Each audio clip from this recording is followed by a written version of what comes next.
നമസ്കാരം. വിശദമായ റിപ്പോർട്ടുകളിലേക്ക്. വധശിക്ഷയ്ക്ക് വിധിക്കപ്പെട്ട് 18 വർഷമായി റിയാദിലെ ജയിലിൽ കഴിയുന്ന കോഴിക്കോട് സ്വദേശി അബ്ദുൾ റഹീമിന്റെ മോചനത്തിന് രൂപീകരിച്ച നിയമസഹായ സമിതി യോഗം ചേർന്നു. വിവിധ സംഘടനാ നേതാക്കൾ പങ്കെടുത്തു. റഹീമിന്റെ മോചനത്തിനാവശ്യമായ 33 കോടി രൂപ സമാഹരിക്കാൻ പ്രവർത്തനങ്ങൾ ഊർജിതമാക്കും. 18 വർഷമായി കണ്ണീർ പറ്റിയ കണ്ണുകളുമായി നൊന്തുപെറ്റ മകൻ്റെ വരവിനായി കാത്തിരിക്കുകയാണ് കോഴിക്കോട് ഫറൂഖ് സ്വദേശിനി ഫാത്തിമ. കണ്ണടക്കുന്നതിനു മുമ്പായി മകൻ അബ്ദുൾ റഹീമിനെ ഒരു നോക്ക് കാണണമെന്ന ഈ വയോധികയുടെ ആഗ്രഹം നിറവേറ്റിക്കൊടുക്കുന്നതിനു വേണ്ടിയാണ് റിയാദിലെ പ്രവാസി സമൂഹം കഴിഞ്ഞ ദിവസം ഒറ്റക്കെട്ടായി വീണ്ടും ഒത്തുചേർന്നത്. എന്നാൽ അതിനായി ഭാരിച്ച പണം വേണ്ടതുണ്ട്. ഒന്നും രണ്ടുമല്ല, 33 കോടിയോളം ഇന്ത്യൻ രൂപ. ഇതിനായി കോഴിക്കോട് കേന്ദ്രമായി രൂപീകരിച്ച നിയമസഹായ സമിതിയുടെ ധനസമാഹരണ പ്രവർത്തനങ്ങൾ വഴി ഇതുവരെ 3 കോടി രൂപ മാത്രമാണ് ലഭിച്ചിരിക്കുന്നത്. ലക്ഷ്യത്തിലെത്താൻ ഇനിയും 30 കോടിയോളം രൂപ സമാഹരിക്കേണ്ടതുണ്ട്. മാത്രവുമല്ല, ഏപ്രിൽ 20 മുമ്പായി ഈ പണം റിയാദിലെത്തിച്ച് ദിയാധനമായി കൈമാറുവാനുള്ള നീണ്ട നടപടിക്രമങ്ങളും മുന്നിലുണ്ട്. ഏറെ വെല്ലുവിളികൾ നിറഞ്ഞ ഈ രക്ഷാദൗത്യമാണ് റിയാദിലെ പ്രവാസി സമൂഹം സധൈര്യം ഏറ്റെടുത്തിരിക്കുന്നത്. ഫണ്ടിൻ്റെ പുരോഗതി വിലയിരുത്താനാണ് ഞങ്ങൾ വളരെ സജീവമായി ഇന്നു മുതൽ വീണ്ടും ഞങ്ങൾ ഓരോ ഏരിയ ബേസ് ചെയ്ത് അതിൻ്റെ കാര്യങ്ങളിലേക്ക് മുന്നോട്ട് നീങ്ങാനാണ് ഞങ്ങൾ തീരുമാനമെടുത്തത്. കേൾക്കുന്ന റിയാദിലെ പൊതുസമൂഹം ഈ ഒരു രംഗത്തെ ഞങ്ങളെയൊക്കെ സഹായിക്കുവാനും മുന്നോട്ട് വരണമെന്ന് വിനീതമായിട്ട് അഭ്യർത്ഥിക്കുകയാണ്. റിയാദിലെ എല്ലാ സംഘടനകളും വളരെ അധികം സന്തോഷത്തോടെ ഈ ഒരു പരിപാടിയുമായി കൊണ്ട് വളരെയധികം സഹകരിച്ച് രക്ഷിക്കുന്ന ലോകത്തെമ്പാടുമുള്ള മലയാളികൾ ഒന്നടക്കം ഈ സഹോദരൻ്റെ മോചനത്തിന് വേണ്ടി വരും ദിവസങ്ങളിൽ ഞങ്ങൾ കഴിയുന്ന സഹായങ്ങൾ ചെയ്തുകൊണ്ട് നമ്മുടെ ദൗത്യം പൂർത്തീകരിക്കുന്നതിന് വേണ്ടി എല്ലാ മലയാളികളും ഇതിൻ്റെ ഭാഗവാക്കാകണം. തൻ്റെ 26-ാം വയസ്സിൽ റിയാദിലെ ഒരു സ്വദേശി വീട്ടിൽ ഡ്രൈവർ ജോലിക്ക് എത്തിയതായിരുന്നു അബ്ദുൾ റഹീം. കൃത്യം 28-ാം ദിവസം, അതായത് 2006 ഡിസംബർ 24-ന് സ്പോൺസറുടെ ഭിന്നശേഷിക്കാരനായ മകൻ ഫായിസിനെ കാറിൽ കൊണ്ടുപോകവെയാണ് കേസിനാസ്പദമായ സംഭവം നടന്നത്. ഫായിസിന് ഭക്ഷണവും വെള്ളവും ഉൾപ്പെടെ നൽകിയിരുന്നത് കഴുത്തിൽ ഘടിപ്പിച്ച പ്രത്യേക ഉപകരണം വഴിയായിരുന്നു. ഓടുന്ന വാഹനത്തിൽ തന്നെ ആക്രമിക്കാൻ ശ്രമിച്ച കുട്ടിയെ ചെറുക്കുന്നതിനിടയിൽ അബദ്ധവശാൽ അബ്ദുൾ റഹീമിൻ്റെ കൈ കുട്ടിയുടെ കഴുത്തിൽ ഘടിപ്പിച്ച ഉപകരണത്തിൽ തട്ടുകയും ഇതേ തുടർന്ന് ബോധരഹിതനായ കുട്ടി മരണമടയുകയുമായിരുന്നു. കൊലപാതക കുറ്റം ചുമത്തി റഹീമിനെ പോലീസ് അറസ്റ്റ് ചെയ്തു. റിയാദിലെ കോടതി വിധിച്ച വധശിക്ഷ അപ്പീൽ കോടതികളും ശരിവെച്ചതോടെ ഫായിസിൻ്റെ കുടുംബവുമായി ഉന്നത തലത്തിൽ നിരവധി തവണ ബന്ധപ്പെട്ടു. എന്നാൽ മാപ്പ് നൽകാൻ അവർ വിസമ്മതിക്കുകയായിരുന്നു. ഒടുവിൽ 1.5 കോടി റിയാൽ ദയാധനം നൽകണമെന്ന വ്യവസ്ഥയിൽ ഫായിസിൻ്റെ കുടുംബം കഴിഞ്ഞ മാസം സമ്മതം അറിയിക്കുകയായിരുന്നു. കനിവുള്ളവരുടെ അടിയന്തര ഇടപെടൽ ആവശ്യമായ ഈ ഘട്ടത്തിൽ ഇതിനായി കാത്തിരിക്കുകയാണ് നിയമസഹായ സമിതി പ്രവർത്തകർ. Ismail Payyoli, 24 Riyadh. Kuwait India ഹൗസിൽ റമദാൻ ഗബ്ക വിരുന്നൊരുക്കി ഇന്ത്യൻ സ്ഥാനപതി ഡോക്ടർ ആദർ സോയ്ക്ക. വിരുന്നിൽ മന്ത്രിമാർ, മുതിർന്ന സർക്കാർ ഉദ്യോഗസ്ഥർ, വിവിധ രാജ്യങ്ങളിലെ സ്ഥാനപതിമാർ, നയതന്ത്ര പ്രതിനിധികൾ, ഇന്ത്യൻ കമ്മ്യൂണിറ്റി അംഗങ്ങൾ എന്നിവരുൾപ്പെടെ നിരവധി പ്രമുഖർ പങ്കെടുത്തു. റമദാനിൽ ഗൾഫ് രാജ്യങ്ങളിൽ ഇഫ്താർ വിരുന്നുകൾ സജീവമാണ്. സൗദിയിലെ അൽഖോബാറിൽ ഒരു കൂട്ടം ചെറുപ്പക്കാർ ചേർന്നൊരുക്കിയ അത്താഴ വിരുന്ന് ഏറെ ശ്രദ്ധേയമായി. ദമാമിൽ നിന്ന് സുബൈർ ഉദിനൂർ തയ്യാറാക്കിയ റിപ്പോർട്ട് കാണാം. പ്രവാസ ലോകത്ത് സജീവമാണ് സമൂഹ നോമ്പുതുറകൾ. എന്നാൽ ഇവിടെ അതിൽ നിന്നെല്ലാം വ്യത്യസ്തമായി ഒരു കൂട്ടം സുഹൃത്തുക്കൾ ഒരിടത്ത് ഒരുമിച്ച് ചേർന്നുകൊണ്ട് അത്താഴ വിരുന്നൊരുക്കി ശ്രദ്ധേയരാവുകയാണ്. റമദാൻ മാസപ്പിറവി കണ്ട് വ്രതാരംഭം തുടങ്ങിയത് മുതൽ ഗൾഫിലെങ്ങും ഇഫ്താറുകൾ സജീവമാണ്. മലയാളി സംഘടനകളും പ്രാദേശിക നാട്ടുകൂട്ടായ്മകളുമെല്ലാം ഇഫ്താർ വിരുന്നൊരുക്കുന്നതിൽ ഒട്ടും പിന്നിലല്ല. എന്നാൽ ഇതിനിടയിലാണ് അൽഖോബാറിലെ ഒരു കൂട്ടം മലയാളി ചെറുപ്പക്കാർ അത്താഴ വിരുന്നൊരുക്കി വിശുദ്ധ രാവുകളിൽ വേറിട്ട അനുഭവം തീർത്ത് വ്യത്യസ്തരായത്. പലയിടങ്ങളിൽ നിന്നായി പ്രവാസത്തിന്റെ പച്ചപ്പ് തേടിയെത്തിയ ഈ ഒരു കൂട്ടം സുഹൃത്തുക്കൾ ഒരു രാവിൽ ഒരിടത്ത് കൂടി പുണ്യ റമദാന രുചിയുടെ സൗഹൃദങ്ങളാക്കി മാറ്റുകയായിരുന്നു. വിവിധയിടങ്ങളിലെ ജോലി കാരണം ഇഫ്താറിന് ഒന്നിച്ചുകൂടാൻ കഴിയാത്തതിൻ്റെ സങ്കടം ഒന്നിച്ച് അത്താഴമൊരുക്കി കഴിച്ചും കഴിപ്പിച്ചും പരിഹരിക്കുകയാണ് ഇവർ. അൽഖോബാറിലെ ഈ ബാച്ചിൽ റൂമിലെ വിശേഷങ്ങൾ ഏറെയാണ്. കേരളത്തിൻ്റെ തെക്കേയറ്റമായ തിരുവനന്തപുരം മുതൽ വടക്കേയറ്റമായ കാസർഗോഡ് ജില്ലയിൽ വരെയുള്ളവരുണ്ട് 3 മുറികളുള്ള ഈ ഫ്ലാറ്റിൽ. പ്രവാസത്തേക്ക് കടൽ കടന്നെത്തി 1 മാസം മാത്രമായവർ മുതൽ 15 വർഷം വരെ കഴിഞ്ഞവരുമുണ്ട് ഇക്കൂട്ടത്തിൽ. ഇവരുടെ സൗഹൃദത്തിനും സ്നേഹത്തിനും ഒരു അതിർവരമ്പുമില്ല. എല്ലാം മറന്ന് സൗഹൃദ തണൽ തീർക്കുകയാണിവിടെ. നമ്മൾ ഒരുപാട് സമൂഹ നോമ്പുതുറയൊക്കെ കണ്ടിട്ടുണ്ട്. അതിൽ നിന്നൊക്കെ ഒരു വ്യത്യസ്തമായി നമ്മൾ ബാച്ചിലർ കൂടിയിട്ട് കേരളത്തിലെ തിരുവനന്തപുരം മുതൽ കാസർഗോഡ് ജില്ല വരെയുള്ള ആളുകളും ഒരുമിച്ച് കൂടിയിട്ട് ഒരു പ്രത്യേക അനുഭൂതി ഉണ്ടാക്കാൻ വേണ്ടിയിട്ടാണ് നമ്മൾ ഈ അത്താഴ വിരുന്ന് ഇവിടെ ഉണ്ടാക്കിയത്. ഇത് കഴിഞ്ഞു കഴിഞ്ഞാൽ നമുക്കൊരു പ്രത്യേക ഊർജം, അതുപോലെ തന്നെ പ്രത്യേക സ്നേഹം നമ്മൾ പങ്കുവെക്കുക, ഇതൊക്കെയാണ് നമ്മൾ ഈ അത്താഴ വിരുന്ന് കൊണ്ട് ഉദ്ദേശിക്കുന്നത്. അധിക ദിവസവും അത്താഴ നേരത്തിന് അല്പം മുമ്പാണ് എല്ലാവരും റൂമിലെത്തുക. പിന്നെ കളിയും ചിരിയും തമാശയും ഒക്കെയായി പാചകത്തിൻ്റെ പൊടിപൂരം.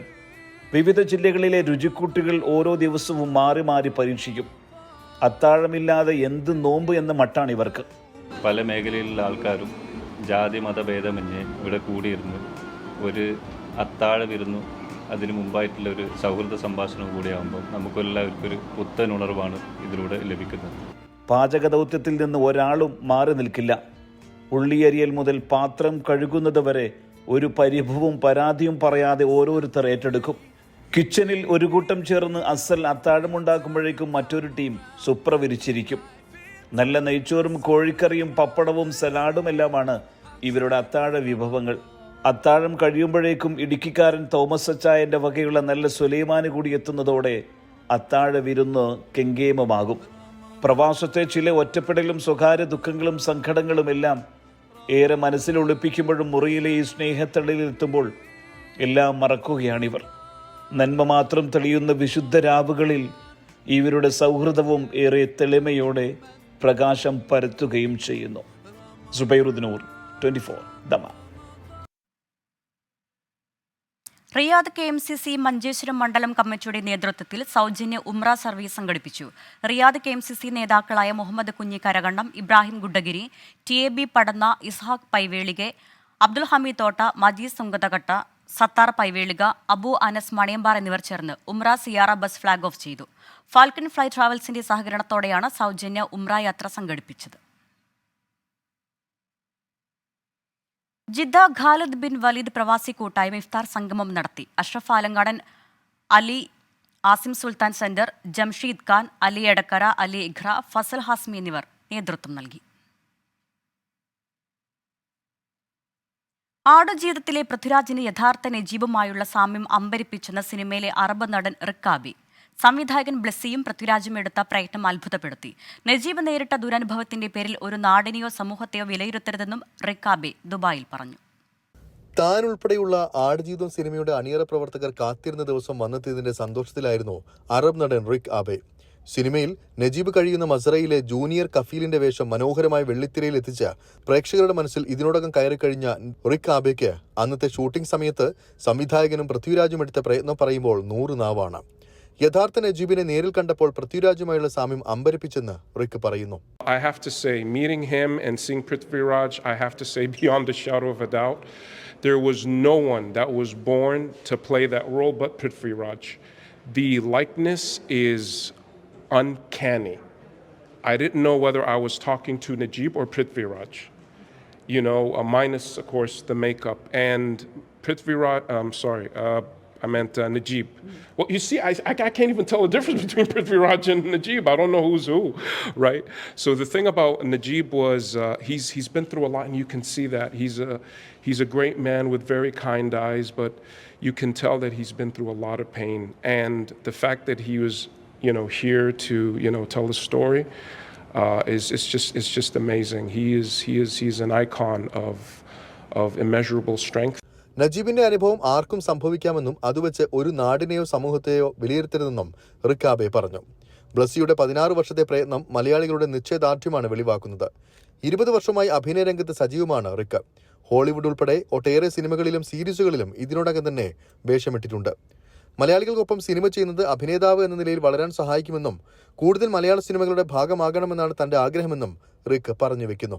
Said this before, nothing can stop Malayalis from doing whatever they needed to do. I mean, just this unconquerable spirit is something that we can all learn from, and I think that is the whole message behind the film, is never to give up. If never to give up was a group of people, it would have to be Malayalis. 24 Dubai. Kuwait saint Gregorios മഹാ ഇടവക പെസഹ പെരുന്നാൾ ആചരിച്ചു. Kuwait മഹാ ഇടവകയുടെ ദേവാലയങ്ങളിൽ നടന്ന ശുശ്രൂഷകൾക്ക് മലങ്കര സഭയുടെ അങ്കമാലി ഭദ്രാസനാധിപൻ അഭിവന്ദ്യ യുഹാനോന്മാർ പോളികാപ്പസ് മെത്രാപ്പൊലീത്ത, ഇടവക വികാരി ഫാദർ ഡോക്ടർ ബിജു ജോർജ് പാറയ്ക്കൽ, സഹവികാരി father Liju K Ponnachan, father Geevarghese John, father Rinil Peter എന്നിവർ നേതൃത്വം നൽകി. കുവൈറ്റിന്റെ വിവിധ ഇടവകകളിൽ നിന്നായി നിരവധി പേർ പരിപാടിയിൽ പങ്കെടുത്തു. ഉത്തർപ്രദേശിൽ രാഷ്ട്രീയ നേതാവും ഗുണ്ടാ തലവനുമായിരുന്ന മുക്താർ അൻസാരി തടവിൽ കഴിയവെ മരിച്ചു. ഹൃദയാഘാതത്തെ തുടർന്നാണ് മരണം. 5 തവണ MLA ആയിട്ടുള്ള മുക്താർ അൻസാരി 2005 മുതൽ ജയിലിൽ കഴിയുകയായിരുന്നു. ബൽറാം നെടുഗാടിയുണ്ട് ഡൽഹിയിൽ നിന്നും. ബൽറാം, വിവരങ്ങൾ. അരുണ, ഉത്തർപ്രദേശിലെ ഗുണ്ടാ നേതാവും രാഷ്ട്രീയ നേതാവും ആയിരുന്ന മുക്താർ അൻസാരി അല്പസമയം മുമ്പാണ് ജയിലിൽ വെച്ച് മരിച്ചത്. 6 തവണ ഉത്തർപ്രദേശിലെ മൗവ മണ്ഡലത്തിൽ നിന്നും MLA ആയി തിരഞ്ഞെടുക്കപ്പെട്ടിട്ടുണ്ട്. അതിൽ 2 തവണ BSPയിലും അദ്ദേഹം പ്രവർത്തിച്ചിട്ടുണ്ട്. നിലവിൽ ഇന്ന് ദേഹാസ്വാസ്ഥ്യം അനുഭവപ്പെട്ടതിനെ തുടർന്ന് ആശുപത്രിയിൽ പ്രവേശിപ്പിച്ചതിന് പിന്നാലെ അദ്ദേഹത്തിന് വിദഗ്ധ ചികിത്സ ഉറപ്പാക്കിയെന്നും എന്നാൽ ജീവൻ രക്ഷിക്കാനായില്ല എന്നുമാണ് ജയിൽ അധികൃതർ മരണവുമായി ബന്ധപ്പെട്ടുള്ള കുറിപ്പിൽ വിശദീകരിക്കുന്നത്. 2 കേസുകളിൽ ശിക്ഷിക്കപ്പെട്ട് ജയിലിൽ ശിക്ഷ അനുഭവിച്ചു വരികയാണ്. BJP MLA കൃഷ്ണാനന്ദ റായിയെ കൊലപ്പെടുത്തിയ കേസ്, ഒപ്പം തന്നെ വ്യാജ ആയുധ ലൈസൻസുമായി ബന്ധപ്പെട്ടുള്ള കേസിലുമാണ് മുക്താർ അൻസാരി ശിക്ഷിക്കപ്പെട്ടിരിക്കുന്നത്. ഒട്ടേറെ കേസുകളിൽ ആരോപണ വിധേയനായ രാഷ്ട്രീയ നേതാവ് കൂടിയാണ് മുക്താർ അൻസാരി. 2007 സമാനമായി ജയിലിൽ വെച്ച് ഹൃദയാഘാതമുണ്ടായെങ്കിലും അദ്ദേഹത്തിന് ആ ഘട്ടത്തിൽ ചികിത്സിച്ച് രക്ഷപ്പെട്ടിരുന്നു. അദ്ദേഹത്തിന്റെ ഭാര്യ ആ സമയത്ത് മരണമടയുകയും ചെയ്തിരുന്നു. നിലവിലിപ്പോൾ 2005 മുതൽ പഞ്ചാബിലും ഉത്തർപ്രദേശിലുമായി വിവിധ ജയിലുകളിലായി ശിക്ഷ അനുഭവിച്ചു വരുന്നതിനിടെയാണ് ഹൃദയാഘാതത്തെ തുടർന്ന് മുക്താർ അൻസാരിയുടെ മരണം സ്ഥിരീകരിച്ചിരിക്കുന്നത്. നിലവിൽ FJ പാർട്ടിയുടെ അംഗമാണ് മുക്താർ അൻസാരി. മദ്യനയ അഴിമതി കേസിൽ ഡൽഹി മുഖ്യമന്ത്രി അരവിന്ദ് കെജ്രിവാളിന് വീണ്ടും തിരിച്ചടി. 4 ദിവസത്തേക്ക് കൂടി ഇഡിയുടെ കസ്റ്റഡിയിൽ വിട്ട് ഡൽഹി റോസ് അവന്യൂ കോടതി ഉത്തരവിട്ടു. അരവിന്ദ് കെജ്രിവാൾ 100 കോടി രൂപ കോഴ ആവശ്യപ്പെട്ടതിന് തെളിവുണ്ടെന്ന് ഇഡി വാദിച്ചു. കോഴ വാങ്ങിയെങ്കിൽ പണം എവിടെയെന്നാണ് കെജ്രിവാൾ തിരിച്ചു ചോദിച്ചത്. കെജ്രിവാളിന്റെ അറസ്റ്റും കോൺഗ്രസിനെതിരായ ആദായ നികുതി വകുപ്പിന്റെ നടപടിയും നിരീക്ഷിക്കുകയാണെന്ന അമേരിക്കയുടെ പ്രതികരണത്തിൽ ഇന്ത്യ അതൃപ്തി അറിയിച്ചു. ശക്തമായ വാദപ്രതിവാദങ്ങളാണ് റൌസ് അവന്യൂവിലെ പ്രത്യേക കോടതി മുറിയിൽ ഉണ്ടായത്. ഇഡിക്ക് വേണ്ടി ഹാജരായ additional solicitor general SV Raju Kejriwal കസ്റ്റഡിയിലിരിക്കെ ചോദ്യങ്ങളിൽ നിന്ന് ഒഴിഞ്ഞുമാറിയെന്ന് കോടതിയിൽ പറഞ്ഞു. കേസിലെ മറ്റ് പ്രതികൾക്കൊപ്പവും മൊഴി നൽകിയ ചില AAP നേതാക്കൾക്കൊപ്പവും കേജ്രിവാളിനെ ചോദ്യം ചെയ്യണമെന്ന ആവശ്യവും മുന്നോട്ട് വച്ചു. ഇക്കാര്യങ്ങൾ മുൻനിർത്തി 7 ദിവസത്തെ കസ്റ്റഡിയാണ് ഇഡി ചോദിച്ചത്. അഭിഭാഷകന് പകരം കേജ്രിവാൾ നേരിട്ട് തന്റെ വാദങ്ങൾ നിരത്തി. 2 വർഷമായി നടക്കുന്ന കേസിൽ താൻ കുറ്റക്കാരനാണെന്ന് ഒരു കോടതിയും കണ്ടെത്തിയിട്ടില്ല.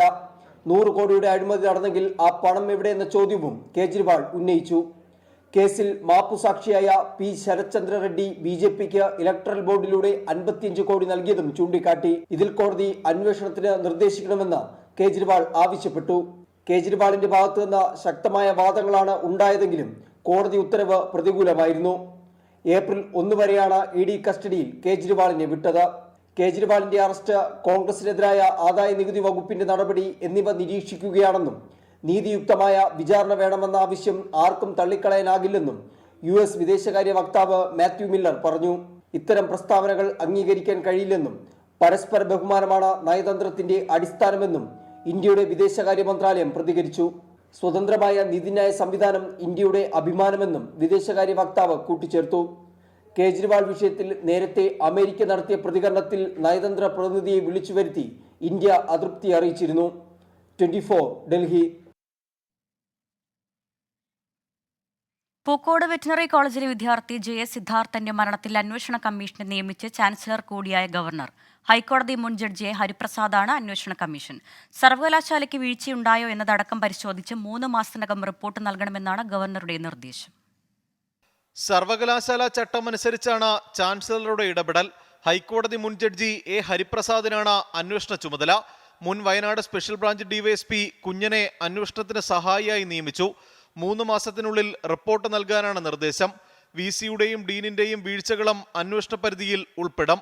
സമാന സംഭവങ്ങൾ ആവർത്തിക്കാതിരിക്കാനുള്ള ശുപാർശകളും കമ്മീഷൻ നൽകണം. കമ്മീഷന്റെ പ്രവർത്തന ചെലവ് സർവകലാശാല അക്കൗണ്ടിൽ നിന്നായിരിക്കും. CBI അന്വേഷണത്തിൽ അന്തിമ തീരുമാനം വരും മുമ്പാണ് അന്വേഷണ കമ്മീഷനെ നിയമിച്ചുള്ള ഗവർണറുടെ നടപടി. 24 തിരുവനന്തപുരം. രാജ്യം തെരഞ്ഞെടുപ്പ് ചൂടിൽ. ICL FinCorp 24 ഇലക്ഷൻ സമർപ്പിക്കുന്നത് ICL FinCorp, the intelligent choice. Powered by Asset, responsibly yours. In association with Durashine Roof and Wall Sheets, ഒരു Tata BlueScope സ്റ്റീൽ ഉൽപ്പന്നം.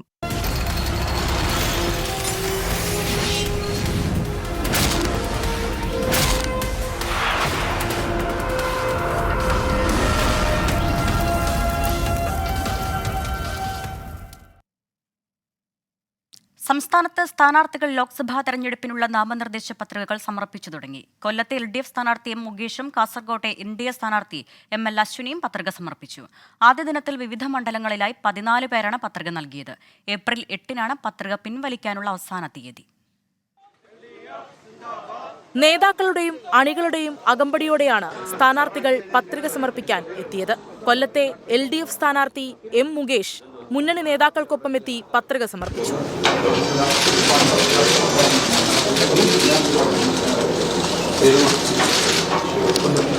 മത്സ്യത്തൊഴിലാളികളാണ് M. മുകേഷിന് കെട്ടിവയ്ക്കാനുള്ള തുക കൈമാറിയത്. എൻ്റെ നോമിനേഷൻ വളരെ ആവേശത്തോടെയും സന്തോഷത്തോടെയും നമ്മൾ സമർപ്പിച്ചു. ഇനി 1 മാസത്തോളമുണ്ട്. എല്ലാ സഹാക്കളും പ്രവർത്തകരും അനുഭാവികളും സുഹൃത്തുക്കളും എല്ലാം ആത്മാർത്ഥമായിട്ട് ഈ വിജയത്തിന് വേണ്ടി പ്രയത്നിക്കണം. കാസർകോട്ടെ NDA സ്ഥാനാർത്ഥി ML അശ്വിനി ജില്ലാ കളക്ടർക്ക് പത്രിക നൽകി. 3 സെറ്റ് പത്രികകളാണ് നൽകിയത്. 100% ആത്മവിശ്വാസമാണ്. 1-ാം ഘട്ടം കഴിഞ്ഞു, 2-ാം ഘട്ടം സ്റ്റാർട്ട് ചെയ്തിട്ടുണ്ട്. ഓൾറെഡി ഒരു 40% കഴിഞ്ഞു 2-ാം ഘട്ടം. പൊതു അവധികൾ പരിഗണിച്ച് നാളെയും മറ്റന്നാളും അടുത്ത മാസം 1-നും നാമനിർദ്ദേശ പത്രിക നൽകാനാവില്ല. ഏപ്രിൽ 5-നാണ് നാമനിർദ്ദേശ പത്രികകളുടെ സൂക്ഷ്മ പരിശോധന. ഏപ്രിൽ 8-ാം തീയതി വരെ നാമനിർദ്ദേശ പത്രിക പിൻവലിക്കാം. 24 തിരുവനന്തപുരം. സംസ്ഥാനത്തെ തെരഞ്ഞെടുപ്പ് പ്രചാരണത്തിൽ സജീവ ചർച്ചയായി പൗരത്വ നിയമ ഭേദഗതിയും EDയുടെ ഇടപെടലുകളും. പൗരത്വ നിയമ ഭേദഗതി മതനിരപേക്ഷ മനസ്സിന് യോജിക്കാത്തതാണെന്ന് മുഖ്യമന്ത്രി പിണറായി വിജയൻ വിമർശിച്ചു. പ്രതിപക്ഷ പാർട്ടികളെ ഇല്ലാതാക്കാൻ കേന്ദ്ര സർക്കാർ ED ഉപയോഗിക്കുകയാണെന്നും മുഖ്യമന്ത്രി ആരോപിച്ചു. ജാതി സെൻസസിൽ ഇടത് സർക്കാരിന്റെ നിലപാട് പ്രതിഷേധാർഹമാണെന്ന് KPMS കുറ്റപ്പെടുത്തി. കേരളത്തിലെ രാഷ്ട്രീയ പ്രചാരണം 2-ാം ഘട്ടത്തിലെത്തിയപ്പോഴാണ് അപ്രതീക്ഷിതമായി ED കേരളത്തിലേക്കും എത്തിയത്. മാസപ്പടി വിവാദത്തിലെ ED അന്വേഷണം ഇടതുപക്ഷത്തെ പ്രതിരോധത്തിലാക്കിയെങ്കിലും അരവിന്ദ് കെജ്രിവാൾ വിഷയം മുന്നിൽ നിർത്തിയാണ് പ്രതിരോധം. കേന്ദ്ര ഏജൻസികൾ നിയമം ലംഘിക്കുന്നുവെന്ന് മുഖ്യമന്ത്രി കുറ്റപ്പെടുത്തി.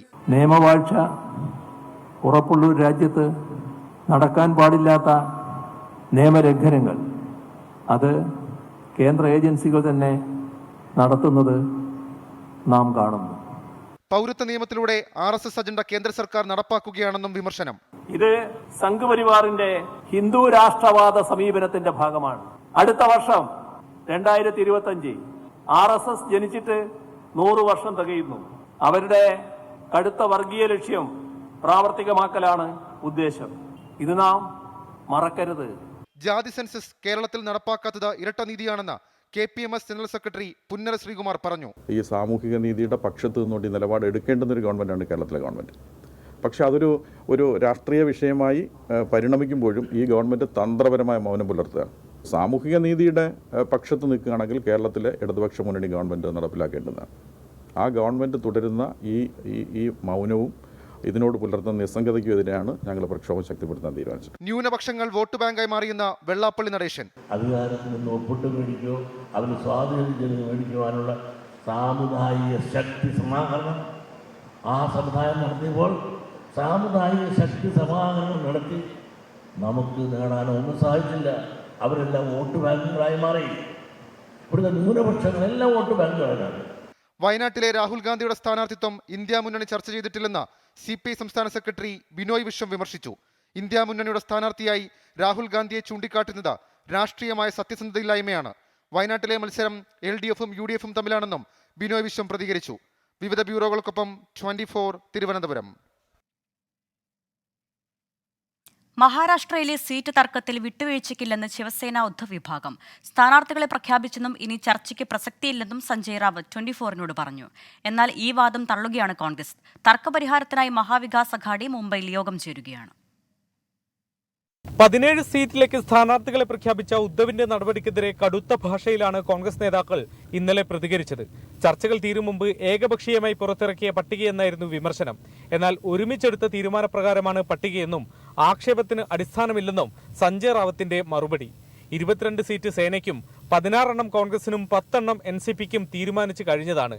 എന്തെങ്കിലും പറയാനുണ്ടെങ്കിൽ കോൺഗ്രസ് ദേശീയ നേതൃത്വത്തോട് പറയാം. Discussions are over and now we are going towards our campaigns and joint rallies, common minimum program. എന്നാൽ റാവത്തിന്റെ വാദങ്ങളെ തള്ളുകയാണ് കോൺഗ്രസ്. ചില മണ്ഡലങ്ങളിൽ തർക്കം തുടരുകയാണെന്ന് 24ന് അനുവദിച്ച പ്രത്യേക അഭിമുഖത്തിൽ മുൻ മുഖ്യമന്ത്രിയും കോൺഗ്രസിന്റെ തെരഞ്ഞെടുപ്പ് പ്രചാരണ സമിതി അധ്യക്ഷനുമായ പൃഥ്വിരാജ് ചവാൻ പറഞ്ഞു. സേനയുടെ പട്ടികയിലെ ചിലർ യോഗ്യരല്ല. Numbers are not important. We discussed all 48 seats. There is unanimity on most seats. One or two seats we have some disagreement. And we are trying to resolve that. Seat ചർച്ച നീണ്ടത് പ്രകാശ് അംബേദ്കർ കാരണമാണ്.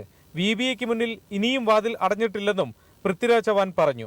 പരമാവധി വിട്ടുവീഴ്ചകൾ ചെയ്ത് കൂടുതൽ സീറ്റുകൾ നേടുക എന്നതാണ് മഹാവികാസ് അഘാഡി സഖ്യത്തിനുള്ളിലുണ്ടായിരുന്ന പൊതുധാരണ. ആ ധാരണയെ മറികടക്കുന്നതാണ് ശിവസേനയുടെ നീക്കമെന്ന പൊതുവികാരം NCPക്കും കോൺഗ്രസിനുമുണ്ട്. സാഹചര്യം മുതലെടുക്കാനുള്ള നീക്കങ്ങൾ BJPയുടെ ഭാഗത്തു നിന്നും പ്രതീക്ഷിക്കാം. മുംബൈയിൽ നിന്നും വരുൺ വി നായർക്കൊപ്പം ശ്രീനാഥ് ചന്ദ്രൻ, 24. കണ്ണൂർ പയ്യാമ്പലത്ത് CPIM നേതാക്കളുടെ സ്മൃതി കുടീരങ്ങൾക്ക് നേരെ അതിക്രമം. EK നായനാർ, കോടിയേരി ബാലകൃഷ്ണൻ എന്നിവരടക്കമുള്ള നേതാക്കളുടെ സ്മൃതി കുടീരങ്ങളാണ് രാസലായനി ഉപയോഗിച്ച് വികൃതമാക്കിയത്. പ്രകോപനത്തിനുള്ള ആസൂത്രിത ശ്രമമെന്ന് CPIM നേതൃത്വം പ്രതികരിച്ചു. സമഗ്ര അന്വേഷണം വേണമെന്ന് UDFും ആവശ്യപ്പെട്ടു. അന്വേഷണത്തിന് പോലീസ് പ്രത്യേക സംഘത്തെ നിയോഗിച്ചു. ഇന്ന് രാവിലെ 11:30യോടെയാണ് പയ്യാമ്പലത്ത് CPIM നേതാക്കളുടെ സ്മൃതി കുടീരങ്ങൾക്ക് നേരെയുള്ള അതിക്രമം ശ്രദ്ധയിൽപ്പെട്ടത്. മുൻ മുഖ്യമന്ത്രി EK നായനാർ, CPIM മുൻ സംസ്ഥാന സെക്രട്ടറിമാരായ ചടയൻ ഗോവിന്ദൻ, കോടിയേരി ബാലകൃഷ്ണൻ, മുൻ MP O ഭരതൻ എന്നിവരുടെ സ്മൃതി കുടീരങ്ങളിലാണ് രാസദ്രാവകം ഒഴിച്ചത്. ഗ്രാനൈറ്റിൽ തയ്യാറാക്കിയ കോടിയേരി ബാലകൃഷ്ണന്റെ ചിത്രം പൂർണ്ണമായും വികൃതമാക്കി. തിരഞ്ഞെടുപ്പിൽ പരാജയഭീതി പൂണ്ടവർ കലാപമുണ്ടാക്കാൻ ബോധപൂർവം നടത്തിയ ശ്രമമെന്ന് CPIM ആരോപിച്ചു. രാഷ്ട്രീയമായ കാര്യങ്ങളിൽ നിന്ന് ശ്രദ്ധ മാറ്റി തെറ്റായ ദിശയിലേക്ക് ജനങ്ങളുടെ ശ്രദ്ധ എത്തിക്കുന്നതിന് വേണ്ടിയുള്ള ഗൂഢാലോചന ഉൾപ്പെടെ ഇതിൻ്റെ പിന്നിലുണ്ടോ എന്ന കാര്യം ഗൗരവപൂർവ്വം അന്വേഷിക്കണം. സിറ്റി പോലീസ് കമ്മീഷണർ അടക്കമുള്ള ഉന്നത ഉദ്യോഗസ്ഥർ സ്ഥലത്ത് പരിശോധന നടത്തി. അതിക്രമം അന്വേഷിക്കാൻ കണ്ണൂർ ACP CBK ടോമിന്റെ നേതൃത്വത്തിൽ പ്രത്യേക സംഘത്തെ നിയോഗിച്ചു. സ്ഥലത്ത് ഫോറൻസിക് സംഘവും ഡോഗ് സ്ക്വാഡും പരിശോധന നടത്തി. മേഖലയിലെ CCTV ദൃശ്യങ്ങളും പോലീസ് ശേഖരിച്ചിട്ടുണ്ട്. പയ്യാമ്പലത്ത് അതിക്രമം നടന്ന സ്ഥലത്ത് DCC പ്രസിഡന്റ് മാർട്ടിൻ ജോർജിന്റെ നേതൃത്വത്തിലുള്ള UDF നേതാക്കളും സന്ദർശനം നടത്തി. സംഭവത്തിൽ സമഗ്ര അന്വേഷണം വേണമെന്ന് UDF. ഇവിടെ സമാധാന അന്തരീക്ഷം തകർക്കാൻ വേണ്ടി ഏത് വ്യക്തികൾ ശ്രമിച്ചാലും അത് തീർത്തും അപലപനിക്കപ്പെടേണ്ട കാര്യമാണ്. അത്തരം വ്യക്തികളെ കണ്ടുപിടിച്ച് പൊതുസമൂഹത്തിന് മുന്നിൽ എത്തിക്കാനുള്ള ഉത്തരവാദിത്വം പോലീസിനും അധികാരികൾക്കുമുണ്ട്. അതിക്രമത്തിന് പിന്നിലെ രാഷ്ട്രീയ ലക്ഷ്യം, തിരഞ്ഞെടുപ്പ് സമയത്തെ കലാപശ്രമം എന്നീ സാധ്യതകൾ വിശദമായി പരിശോധിക്കുന്നതായി പോലീസ് വ്യക്തമാക്കി. 24 കണ്ണൂർ. PDP ചെയർമാൻ അബ്ദുൽ നാസർ മദനിയുടെ ആരോഗ്യനില ഗുരുതരം. ശക്തമായ ശ്വാസതടസ്സം നേരിട്ടതിനെ തുടർന്ന് ഇന്ന് രാവിലെയോടെ മദനിയെ വെന്റിലേറ്ററിലേക്ക് മാറ്റി. BP ക്രമാതീതമായി വർദ്ധിക്കുകയും ഓക്സിജന്റെ അളവ് പെട്ടെന്ന് താഴുകയും ചെയ്തു. വിദഗ്ധ ഡോക്ടർമാർ അടങ്ങുന്ന സംഘം മദനിയെ പരിശോധിച്ചു വരികയാണ്. ആരോഗ്യ പ്രശ്നങ്ങളെ തുടർന്ന് കഴിഞ്ഞ മാസമാണ് മദനിയെ കൊച്ചിയിലെ സ്വകാര്യ ആശുപത്രിയിൽ പ്രവേശിപ്പിച്ചത്.